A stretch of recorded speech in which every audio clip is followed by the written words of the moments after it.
ಮತ್ತೆ petrol diesel ದರ ಏರಿಕೆ ವಿಚಾರಕ್ಕೆ ಸಂಬಂಧಪಟ್ಟಂತೆ ಕೇಂದ್ರ ಸರ್ಕಾರದ ವಿರುದ್ಧವಾಗಿ ಆಕ್ರೋಶವನ್ನ ಹೊರಹಾಕಿದ್ದಾರೆ. ಯಾಕಂತಂದ್ರೆ ನಿರಂತರವಾಗಿ ಈಗಾಗಲೇ ಪೆಟ್ರೋಲ್ ಮತ್ತು ಡೀಸೆಲ್ ಬೆಲೆ ಏರಿಕೆ ಆಗ್ತಾ ಹೋಗ್ಬಿಟ್ರೆ ಪಾಪ ಜನಸಾಮಾನ್ಯರ ಜೇಬಿಗೆ ಕತ್ತರಿಯನ್ನ ಹಾಕ್ತಿದ್ದಾರೆ ಅಂತ ಹೇಳಿ ಈಗ ಕೇಂದ್ರ ಸರ್ಕಾರದ ವಿರುದ್ಧವಾಗಿ ಆಕ್ರೋಶವನ್ನ ಹೊರಹಾಕ್ತಾ ಇರುವಂತದ್ದು. ಒಂದು ಕಡೆ ಈಗ ಸಾರ್ವಜನಿಕರು ರಾಜ್ಯ ಸರ್ಕಾರದ ಮೇಲೆ ಆರೋಪ ಮಾಡಿದ್ರೆ ರಾಜ್ಯ ಸರ್ಕಾರ ಹೋಗ್ಬಿಟ್ಟು ಕೇಂದ್ರ ಸರ್ಕಾರದ ಮೇಲೆ ಆರೋಪ ಮಾಡ್ತಾ ಇದೆ.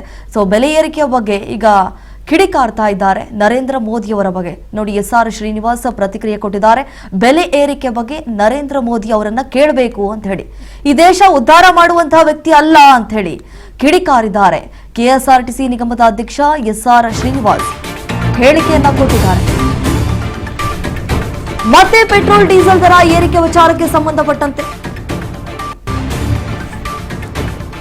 ಕೇಂದ್ರ ಸರ್ಕಾರದ ವಿರುದ್ಧವಾಗಿ ಎಸ್ಆರ್ ಶ್ರೀನಿವಾಸ್ ಹೇಳಿಕೆ ಕೊಟ್ಟಿದ್ದಾರೆ. ಬೆಲೆ ಏರಿಕೆ ಬಗ್ಗೆ ನರೇಂದ್ರ ಮೋದಿ ಅವರನ್ನ ಕೇಳಿ, ಈ ದೇಶ ಉದ್ಧಾರ ಮಾಡೋ ವ್ಯಕ್ತಿ ಅಲ್ವಾ ಅಂತ ಹೇಳಿ ಕಿಡಿಕಾರಿದ್ದಾರೆ. ಕೆಎಸ್ಆರ್ಟಿಸಿ ನಿಗಮದ ಅಧ್ಯಕ್ಷರಾಗಿರುವಂತಹ ಎಸ್ಆರ್ ಶ್ರೀನಿವಾಸ್ ಅವರು ಕೇಂದ್ರ ಸರ್ಕಾರದ ವಿರುದ್ಧವಾಗಿ ಆಕ್ರೋಶವನ್ನ ಹೊರಹಾಕಿದ್ದಾರೆ.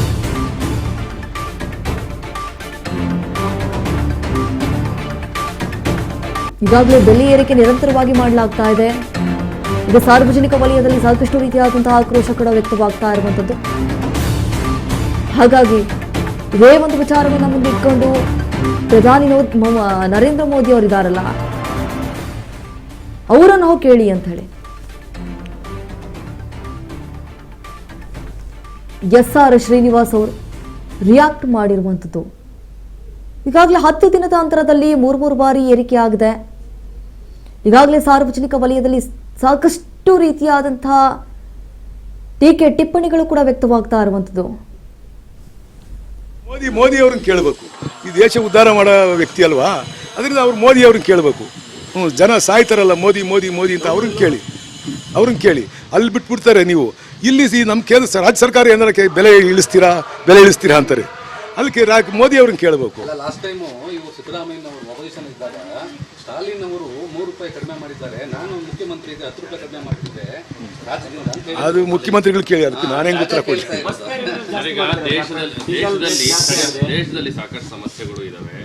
ಪ್ರಧಾನಿ ಮೋದಿ ನೋಡಿದ್ರೆ ಅಲ್ಲಿ ಚಾಕ್ಲೇಟ್ ಹಿಡ್ಕೊಂಡು ಬೇರೆ ದೇಶಕ್ಕೆ ಅದೇನೋ ಟ್ರೋಲ್ ಮಾಡ್ಯವರಲ್ಲ, ಹೈಯೆಸ್ಟ್ ಅದಕ್ಕೆ. ನೋಡಿ, ಈಗ ಜನಸಾಮಾನ್ಯರ ಜೇಬಿಗೆ ಕತ್ತರಿಯನ್ನ ಹಾಕ್ತಾ ಇದೆ ಕೇಂದ್ರ ಸರ್ಕಾರ ಅನ್ನುವಂತಹ ಆಕ್ರೋಶ ಒಂದು ಕಡೆಯಾದ್ರೆ, ಈ ದೇಶವನ್ನ ಉದ್ಧಾರ ಮಾಡುವಂತಹ ವ್ಯಕ್ತಿ ಪ್ರಧಾನಿ ನರೇಂದ್ರ ಮೋದಿ ಅಲ್ವಾ ಅಂತ ಹೇಳಿ ಕಿಡಿಕಾರ್ತಿದ್ದಾರೆ. ಕೆಎಸ್ಆರ್ಟಿಸಿ ನಿಗಮದ ಅಧ್ಯಕ್ಷರಾಗಿರುವಂತಹ ಎಸ್ಆರ್ ಶ್ರೀನಿವಾಸ್ ಅವರು ಹೇಳಿಕೆ ಕೊಟ್ಟಿದ್ದಾರೆ. ನಿರಂತರವಾಗಿ ಇದೇ ರೀತಿಯಾಗಿ ಬೆಲೆ ಏರಿಕೆ ಆಗ್ತಾ ಹೋಗ್ಬಿಟ್ರೆ ಜನರ ಪಾಡೇನು, ಜನರ ಗತಿ ಏನು, ಅವರು ಗೋಳಾಡ್ತಾ ಇದ್ದಾರೆ. ಈಗ ಪೆಟ್ರೋಲ್ ಡೀಸೆಲ್ ದರ ಮತ್ತೆ ಏರಿಕೆ ಆಗಿರುವಂಥದ್ದು. 10 ದಿನದ ಅಂತರದಲ್ಲಿ 3 ಬಾರಿ ಏರಿಕೆ ಆಗಿಬಿಟ್ಟಿದೆ. ಇದೇ ರೀತಿ ದರವನ್ನ ಏರಿಕೆ ಮಾಡ್ತಾ ಇದ್ರೆ ಜನರ ಸಂಕಷ್ಟ ಯಾರು ಕೇಳ್ತಾರೆ ಜನರ ಸಂಕಷ್ಟ? ಸೊ ಇದನ್ನು ಆದಷ್ಟು ಬೇಗ ಇದಕ್ಕೊಂದು ಪರಿಹಾರವನ್ನ ಕೊಡಲೇಬೇಕಾಗುತ್ತೆ. ಜನರ ಅಹವಾಲನ್ನ ಕೇಳಬೇಕಾಗತ್ತೆ, ಜನರಿಗೆ ಸ್ಪಂದಿಸಬೇಕಾಗತ್ತೆ. ಪದೇ ರೀತಿಯಾಗಿ ಏರಿಕೆ ಮಾಡ್ತಾ ಹೋಗ್ಬಿಟ್ರೆ ಜನಸಾಮಾನ್ಯರು ತತ್ತರಿಸಿ ಹೋಗ್ತಾರೆ. ಬೆಲೆ ಏರಿಕೆಯಿಂದ ಕಂಗಾಲಾದ ಜನರಿಗೆ ಮತ್ತೆ ಶಾಕ್. ಇನ್ಮೇಲೆ ಕೆಎಸ್ಆರ್ಟಿಸಿ ಬಸ್ ಪ್ರಯಾಣ ದರವೂ ಕೂಡ ದುಬಾರಿ ಆಗುವಂತಹ ಸಾಧ್ಯತೆ.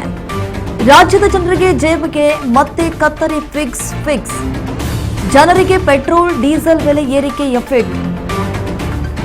ನಿರಂತರವಾಗಿ ಪೆಟ್ರೋಲ್ ಡೀಸೆಲ್ ಬೆಲೆ ಏರಿಕೆ ಆಗ್ತಾ ಇದೆ. ಇದರಿಂದ ರೋಸಿ ಹೋಗ್ಬಿಟ್ಟಿದ್ದಾರೆ. ಬಸ್ನ ನಾವೇ ನೀರು ಹಾಕಿ ಓಡಿಸಕ್ಕಾಗತ್ತಾ?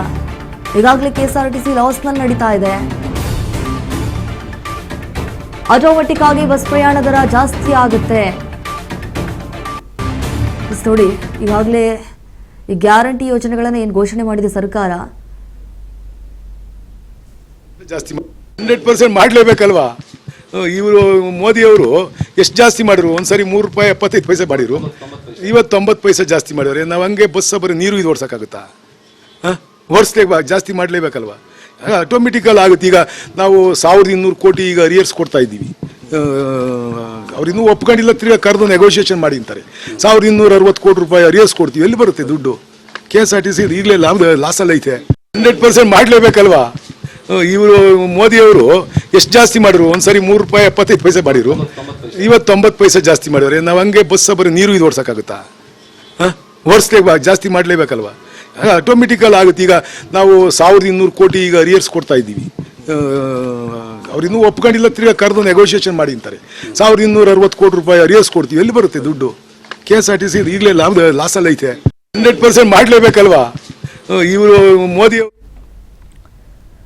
ನೋಡಿ, ಈಗಾಗಲೇ ಗ್ಯಾರಂಟಿ ಯೋಜನೆಗಳನ್ನ ಘೋಷಣೆ ಮಾಡಿ ಒಂದು ಕಡೆ ಈ ಸಾರಿಗೆ ಬಸ್ ವ್ಯವಸ್ಥೆಯನ್ನ ಫ್ರೀ ಮಾಡಿಕೊಟ್ಟಿದ್ದಾರೆ, ಜನರಿಗೆ ಅನುಕೂಲ ಆಗಲಿ ಅನ್ನುವಂತ ಕಾರಣಕ್ಕೆ, ಓಡಾಡ್ಲಿ ಫ್ರೀ ಆಗಿ ಅಂತ ಹೇಳಿ. ಆದ್ರೆ ಈಗಾಗಲೇ ಲಾಸ್ ನಲ್ಲಿ ನಡೀತಾ ಇದೆ, ಏನು ಲಾಭ ಇಲ್ಲ. ಸೊ ಹಾಗಾಗಿ ನಾವು ಪ್ರಯಾಣ ದರವನ್ನ ಏರಿಕೆ ಮಾಡಬೇಕಾಗತ್ತೆ ಅಂತ ಹೇಳಿ ಈಗ ಇಸಾರ್ ಶ್ರೀನಿವಾಸ್ ಅವರು ಕೂಡ ಆಕ್ರೋಶವನ್ನ ವ್ಯಕ್ತಪಡಿಸಿದ್ದಾರೆ. ನಿರಂತರವಾಗಿ ಇದೇ ರೀತಿಯಾಗಿ ದರವನ್ನ ಏರಿಕೆ ಮಾಡ್ತಾ ಹೋಗ್ಬಿಟ್ರೆ ನಾವು ಪೆಟ್ರೋಲ್ ಡೀಸೆಲ್ ಹೊರತುಪಡಿಸಿ ನೀರು ಹಾಕೊಂಡು ಓಡಿಸಕ್ಕಾಗತ್ತಾ ಅನ್ನುವಂತಹ